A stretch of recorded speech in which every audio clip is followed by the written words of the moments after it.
जय श्री राधे। पूज्य श्री सद्गुरुदेव भगवान के चरणों में प्रणाम। श्री राधा माधव चिंतन पुस्तक से श्री राधा और श्री कृष्ण का अद्भुत स्वरूप।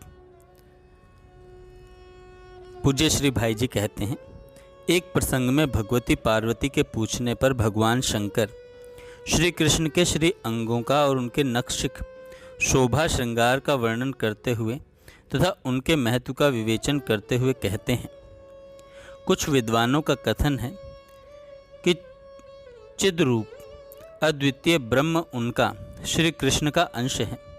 अनेक मनीषीगण महाविष्णु को उनका दशमांश बतलाते हैं। सनकादि योगीश्वर अपने हृदय में उनका सदा चिंतन करते हैं। जिस समय वे गर्दन टेढ़ी करके खड़े होते हैं उस समय अनंत कोटि कामदेवों से भी अधिक सुंदर दिखते हैं।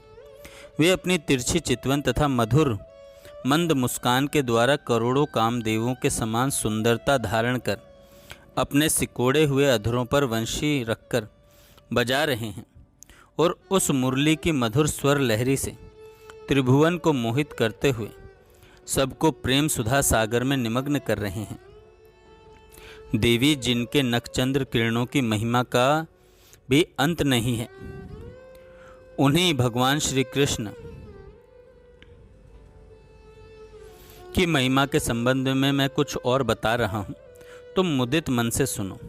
त्रिगुणमय अनंत कोटि ब्रह्मांडों में जितने ब्रह्मा विष्णु महेश्वर हैं, सब उनकी कला के करोड़वें अंश से उत्पन्न हैं। सृष्टि स्थिति और संहार की शक्ति से युक्त वे ब्रह्मा आदि देवता उन्हीं श्री कृष्ण के वैभव हैं। उन श्री कृष्ण के रूप का जो करोड़वां अंश है, उसके भी करोड़ अंश करने पर एक अंश कला से ऐसे असंख्य कामदेवों की उत्पत्ति होती है, जो इस ब्रह्मांड में स्थित होकर जगत के जीवों को मोह में डालते रहते हैं। श्री कृष्ण के श्री विग्रह की शोभामयी कांति के करोड़वें अंश से चंद्रमा का आविर्भाव हुआ है। श्री कृष्ण के प्रकाश के करोड़वें अंश से जो किरणें निकलती हैं, वे ही अनेकों सूर्य के रूप में प्रकट होती हैं।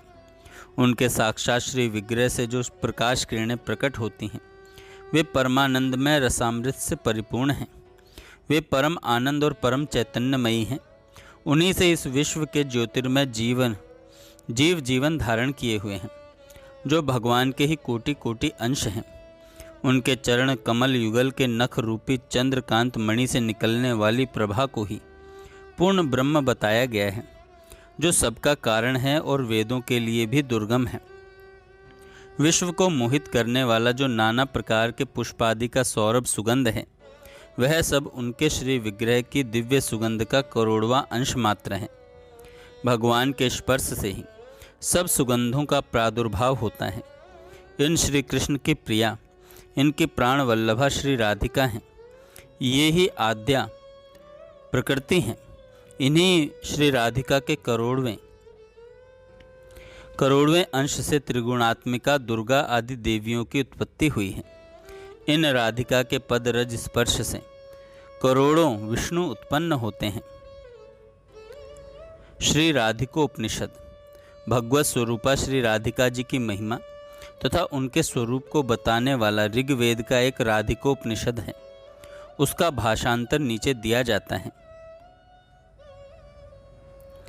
भगवत स्वरूपा श्री राधिका जी की महिमा। ऊर्ध्वरेता बाल ब्रह्मचारी सनकादिक ऋषियों ने भगवान ब्रह्मा जी की उपासना करके उनसे पूछा, हे देव, परम देवता कौन है? उनकी शक्तियाँ कौन कौन हैं? उन शक्तियों में सबसे श्रेष्ठ सृष्टि की हेतुभूता कौन शक्ति है? सनकादिक के प्रश्न को सुनकर ब्रह्मा जी बोले, पुत्रों सुनो, यह गुह्यों में भी गुह्यतर अत्यंत गुप्त रहस्य है, जिस किसी के सामने प्रकट करने योग्य नहीं है।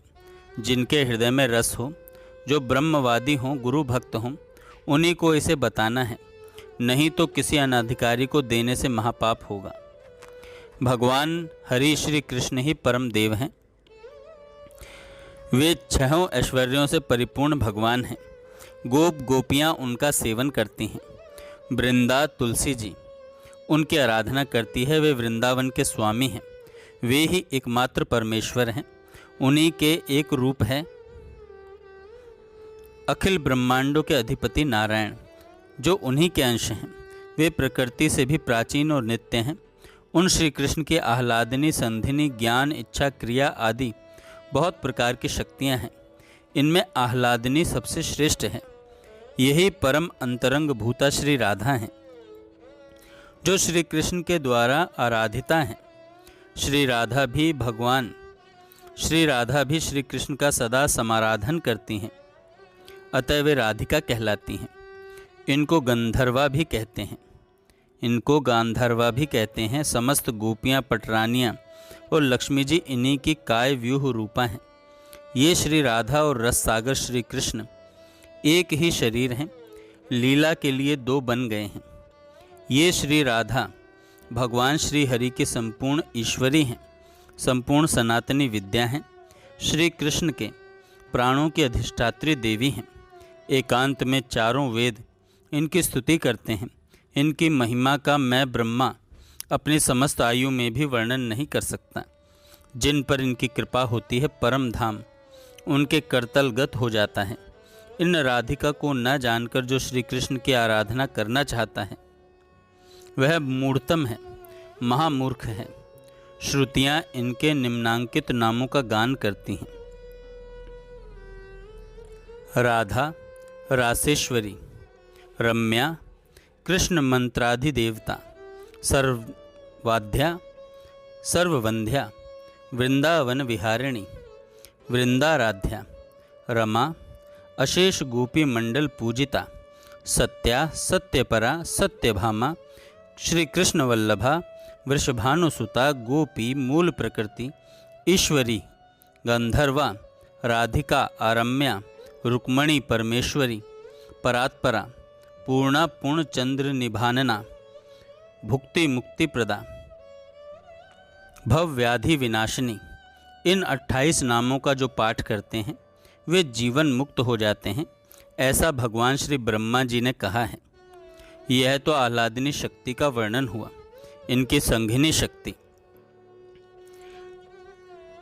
श्री वृंदावन धाम, भूषण, शय्या तथा आसन आदि एवं मित्र सेवक आदि के रूप में परिणित होती हैं। इस मृत्यु लोक में अवतार लेने के समय वही माता पिता के रूप में प्रकट होती हैं। यही अनेक अवतारों की कारण भूता हैं। ज्ञान शक्ति ही क्षेत्रज्ञ शक्ति है। इच्छा शक्ति के अंतर्भूत माया है। यह सत्व रज तमोमयी है और बहिरंगा है। यही जगत की कारण भूता है। यही अविद्या रूप से जीव के बंधन में हेतु हैं। क्रिया शक्ति की लीला शक्ति हैं। जो इस उपनिषद को पढ़ते हैं वे अव्रति भी व्रति हो जाते हैं। वे वायु से पवित्र और वायु को पवित्र करने वाले तथा सब और पवित्र एवं सबको पवित्र करने वाले हो जाते हैं। वे श्री राधा कृष्ण के प्रिय होते हैं और जहाँ तक उनकी दृष्टि पड़ती है वहाँ तक सबको पवित्र कर देते हैं। ओम तत्सत। जय श्री राधे। आगे हम कल सुनेंगे।